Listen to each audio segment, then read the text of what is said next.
중간고사 과제, 닥쳐오는 마감 시간, 쉴 틈 없이 몰아치는 청년들의 일상. 잠시라도 피로를 잊고 능률을 끌어올려야 하죠. 그 순간 우리 곁을 지키는 건 커피를 비롯한 각종 카페인 음료. 자연스럽게 손을 뻗게 됩니다. 처음엔 그저 기호품이었는데 어느새 우리 일상을 지탱하는 필수품이 되어버린 카페인. 당신은 하루에 얼마나 많은 카페인을 소비하시나요? 저는 하루에 2잔 마십니다. 저는 하루에 한 잔 마십니다. 저는 하루에 2잔 마십니다.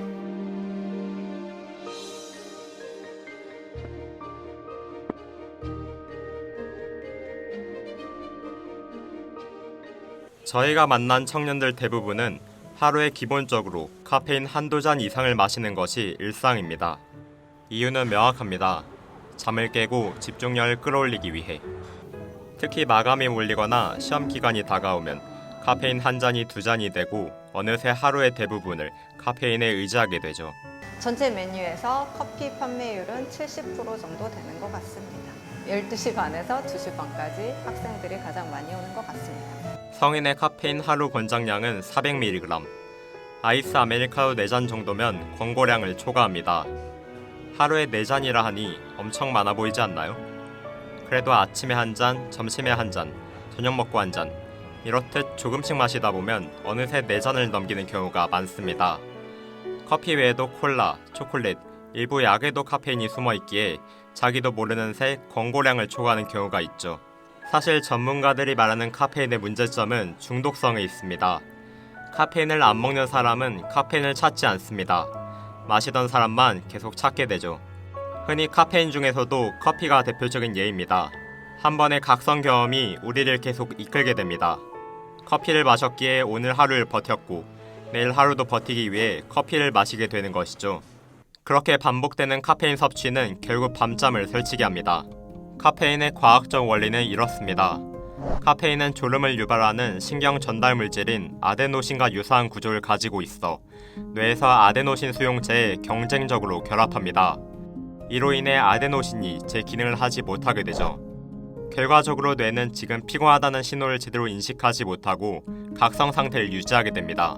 또한 아데노신의 억제 효과가 줄어들면서 도파민의 작용은 상대적으로 강화됩니다. 이로써 뇌는 더욱 쉽게 도파민을 분비하고 우리는 일시적인 각성과 함께 가벼운 행복감마저 느끼게 되죠. 도파민이 넘쳐난 이 현대 사회에서 우리는 이렇게 중추신경계를 자극하는 카페인에 의지해 하루를 버팁니다. 하지만 문제는 그 각성 효과가 생각보다 오래 지속된다는 데 있습니다. 카페인은 단순히 잠을 방해하는 수준을 넘어 신체 회복에 가장 중요한 숙면 단계, 특히 깊은 수면인 슬로우 웨이브 수면을 현저히 감소시킵니다. 실제로 한 연구에 따르면 수면 전 카페인을 섭취했을 때 잠드는 데 걸리는 시간이 약 35% 증가하고 전체 수면 효율도 유의미하게 저하된 것으로 나타났습니다. 즉, 잠이 드는 것도 어려워지고 자는 동안의 질도 떨어지는 것이죠. 결국 잠시의 각성과 집중을 위해 마신 카페인이 우리의 깊은 회복을 가로막고 있는 셈입니다. 이 악순환은 단순히 피곤하다는 느낌을 넘어섭니다.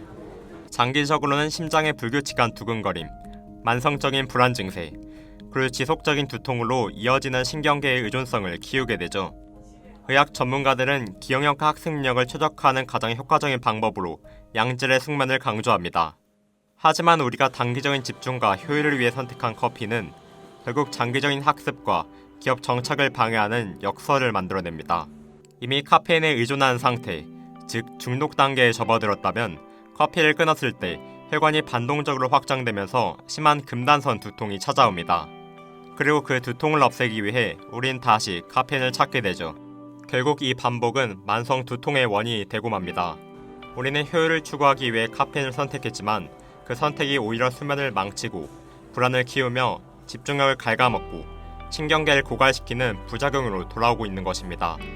그 악영향을 되돌리기 위해 또다시 카페인이라는 악영향에 의존하게 되는 끝없는 무한 루프. 바쁜 일상 속 너무나도 당연하게 챙기는 하루 한 잔의 카페인. 그 카페인이 어느새 조용히 그러나 꾸준히 우리의 건강을 무너뜨리고 있다는 사실.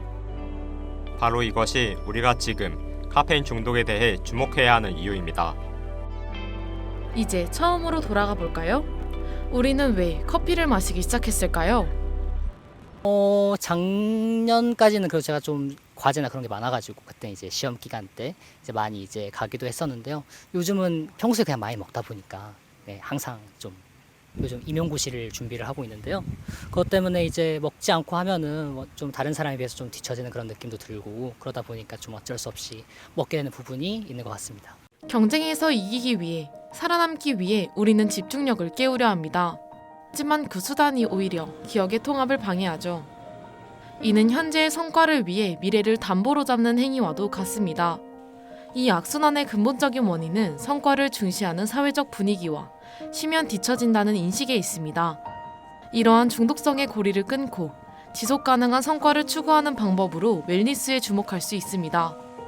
2000년대 초 웰빙이 단순한 만족이나 풍요를 의미했다면 웰니스는 여기에 피트니스적 요소가 결합된 능동적인 삶의 질을 뜻합니다. 신체적, 정신적, 감정적, 사회적 건강까지 포괄하며 단순한 만족을 넘어 의미 있는 기쁨을 추구합니다. 정서적 안정과 목적 있는 삶을 위해서죠. 2024년 미국 웰니스 시장은 연간 5에서 10%씩 성장해 4,800억 달러 규모에 도달했습니다. 이 수치는 단순한 유행이 아니라 시대적 변화의 흐름을 보여줍니다. 특히 MZ세대는 웰니스를 자기 돌봄의 형태로 일상에 녹여내고 있습니다. 불안함을 억누르기보다는 그것을 직접 들여다보고 요가, 명상, 글쓰기 등으로 자신을 돌보려 하죠. 스스로의 삶을 주도하려는 이 움직임은 카페인과 도파민처럼 외부 자극에 의존하는 삶에서 벗어나고자 하는 실천입니다. 큐라는 그런 쉼에 대한 부분들을 얘기했는데 이 광화문이라는 에너지가 넘치는 공간에서 경복궁을 바라면서 조금 사색적인 부분들, 좀 상대적으로 조금 더 조용하게 쉴 수 있는 그런 공간의 카페를 제공하는 것이 저희의 역할이지 않냐라고 생각하고 있습니다. 카페인을 단번에 끊기는 어렵습니다. 하지만 웰니스의 관점을 적용하면 자신을 통제하는 시간을 점차 늘려갈 수 있습니다. 섭취량을 1, 2주에 걸쳐 서서히 줄이고 디카페인 음료로 대체하며 금단 증상을 최소화해보는 건 어떤가요? 적당한 운동은 집중력을 회복시키고 이 과정을 통해 몸의 루틴을 되찾을 수 있습니다. 수면 환경 개선을 위한 솔루션도 다양해지고 있으며 디카페인 음료 트렌드는 각성 없이도 건강한 대안을 제공하고 있습니다. 우리는 더 이상 외부 자극에 의존해 버티는 세대가 아닙니다. 잠 못 이루는 깨어있는 세대가 아니라 스스로를 마주하고 주도적으로 살아가는 진짜 깨어있는 세대. 그럴 때 비로소 우리는 새로운 웰니스 패러다임 위에 서게 됩니다. 자기 돌봄을 통한 능동적인 삶, 지금 그 여정을 시작해보세요. 당신은 오늘 어떤 방식으로 자신을 돌보고 있나요?